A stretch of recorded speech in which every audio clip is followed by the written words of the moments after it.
Deputado, retomando aqui, vamos falar agora especificamente da relação Assembleia Legislativa Ministério Público. Nós citamos aí no bloco anterior sobre o que houve de atuação do Ministério Público na Assembleia, especificamente o GAECO ali, não é?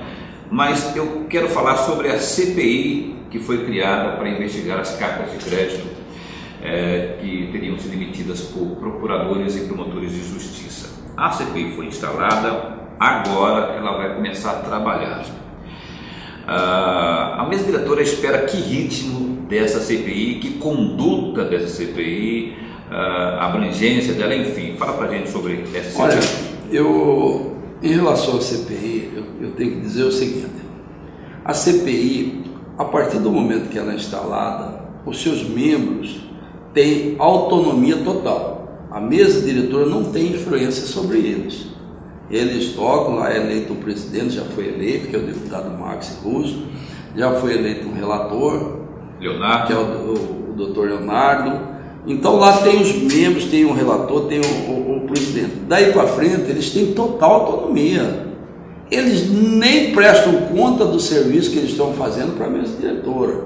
Então nós não temos como fazer nenhum direcionamento ou nada sobre eles. Eles têm total autonomia para isso. Agora, a única coisa que nós falamos para eles é a questão de que não vão fazer pré-julgamentos, não vamos colocar nome de pessoas aí até o encerramento para realmente ver quem deve, quem não deve, para não macular a imagem de ninguém. Esse é o posicionamento que nós colocamos. Posicionamento responsável. Que sejam responsáveis, porque uma das coisas que se criticam, que muitos deputados se criticam o Ministério Público, é que quando eles começam uma investigação, eles já soltam o nome para a imprensa, para aquela pessoa ficar já com pré-julgamento público. Manchada de alguma forma, né? Porque então, se você é contra isso, por que nós vamos fazer isso? Então vamos fazer o contrário. Se você fizer igual, então nós concordamos com isso. Então essa é uma recomendação. Agora, isso também não quer dizer que cada um é obrigado a seguir. Eles têm autonomia total. Então nós simplesmente recomendamos, ou fizemos um pedido para que haja cautela nisso, uma vez que é um órgão muito respeitado, o Ministério Público, todo mundo sabe que se você fizer uma pesquisa de opinião pública, é um dos órgãos que tem um apoio popular muito forte. É muito forte. Então não vamos também ali também tem pessoas, tem pai de família, tem pessoas ali que têm muitos anos dedicados a essa vida pública, então vamos com calma, com cautela, para que não crie problema para essas pessoas. Espere o final, o resultado do trabalho aí sim. Que siga o exemplo, no caso aí da sonegação fiscal. Que siga o exemplo da sonegação fiscal, que é uma CPI que eu falo para você, está sendo a CPI... Surtiu efeito, surtiu resultado... Está sendo a CPI do silêncio.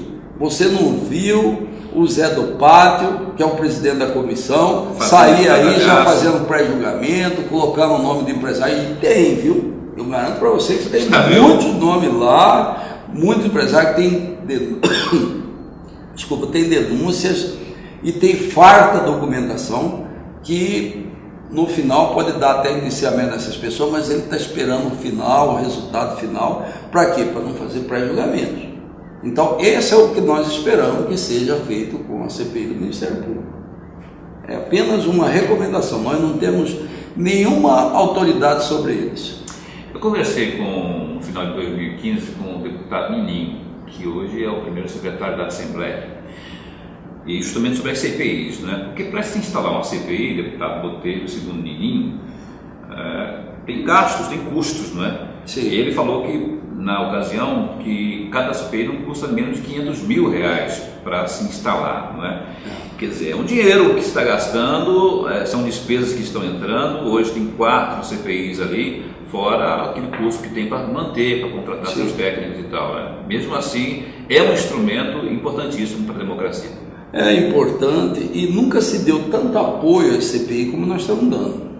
A CPI hoje tem uma estrutura muito grande para eles, tem os funcionários à disposição, tem uma assessoria contratada para dar apoio para eles, tem técnicos especializados que foram contratados para dar suporte.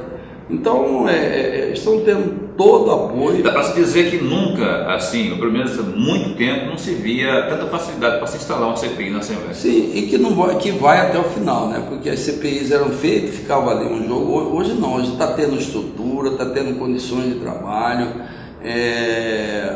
Todas as CPIs, as 3 CPIs que estavam em andamento, tinham uma estrutura muito boa. Nós atendemos o que o presidente da CPI e o relator apresentou para a mesa diretora, foi atendido praticamente na íntegra o pedido deles. Então, assim, nós estamos dando toda assistência, porque é muito importante isso para a democracia, como você falou, muito importante.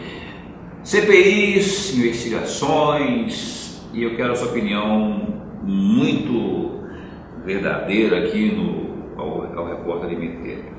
A gente falou de prisões no bloco anterior e está tendo mais prisões aí. Acabou de ter aí uma operação lá no Intermate, parece que vem mais operação aí de outros setores, outros órgãos, lá no Cepromate, enfim. Na sua opinião sincera, até onde tem aí a participação direta ou indireta do governador Pedro Táxi, que é um agente do Ministério Público que está afastado, mas que nem ele disse há pouco, nesse 2015, eu saí do Ministério Público, mas o Ministério Público não saiu de mim. Qual a avaliação que o senhor tem? Qual que é o comprometimento direto ou indireto do Pedro Táxi nessa situação toda de operações que tem prendido no meio mundo aí? Eu vou dizer para você o que ele tem nos dito. E eu acredito nele. Ele tem dito que ele não tem interferido em nenhuma investigação. Não tem mandado, investiga esse daqui, ou manda prender esse, ou solta esse. Ele não tem interferido em nada. A única coisa que ele tem é disponibilizado estrutura para que sejam feitas investigações. Mas ele direcionar sobre nomes desse ou daquele, eu garanto para você que ele não está fazendo isso. O senhor acha então que aí é muito... Mas pode ter também aquela coisa assim, nós temos uma referência que é um homem legalista que está à frente do Poder Executivo e queremos seguir essa linha, que essa linha é a linha mais eficiente. Estou dizendo assim, um promotor, um procurador, um agente do Ministério Público pensando assim, pode ser isso também ou não? Não, eu acho que a questão é simples, mesmo de estrutura, porque o Ministério Público ele precisa de uma estrutura. Como? Ele precisa de uma estrutura, por exemplo, daquele sistema lá de gravações, o sistema da... Não tinha isso antes? Tinha isso antes. Mas não estava à disposição do Ministério Público. Hoje está à disposição do Ministério Público e eles podem utilizar essas estruturas que tem melhor. Então eu diria para você que a única participação dele nesse processo tudo seria disponibilizar essa estrutura.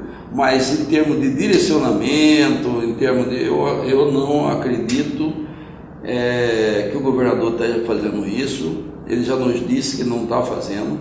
Assim como ele não pode pôr nome de ninguém, não pode tirar nome de ninguém. Então eu acredito 100% nisso. Ele não está tendo participação em relação a essas prisões. Mesmo ele tendo essa, como que eu poderia dizer, essa predisposição em manter no seu staff pessoas ligadas diretamente ao Ministério Público, por exemplo, teve aí um secretário de segurança que é o Dr. Mauro Zac, que deixou o governo no fim de 2015, mas esteve lá com visto do Pedro Táxi. Teve também, tem lá a doutora Peterlini na SEMA, está indo agora a doutora Fernanda Correia da Costa para ser adjunta dela. Tem o doutor Galindo, que é o secretário de Segurança Pública. Quer dizer, o Ministério Público está ali. E tem o governador, que também é um agente do Ministério Público. Mesmo com tudo isso aí, você acha que não tem como separar uma coisa? Hoje o governo passado também teve. Você lembra do Célio Wilson, do Marco Machado, que era do Ministério Público. Tu trabalhou, quer dizer, essa relação não tem nada a ver, é simplesmente uma relação de competência, de trabalho. O governador entendeu que o Mauro Zac tinha uma experiência na área de segurança, como realmente demonstrou um bom trabalho. Eu achei que foi uma grande perca a saída dele da Secretaria de Segurança Pública. A secretária Ana Peterlini podia dar uma contribuição muito boa na área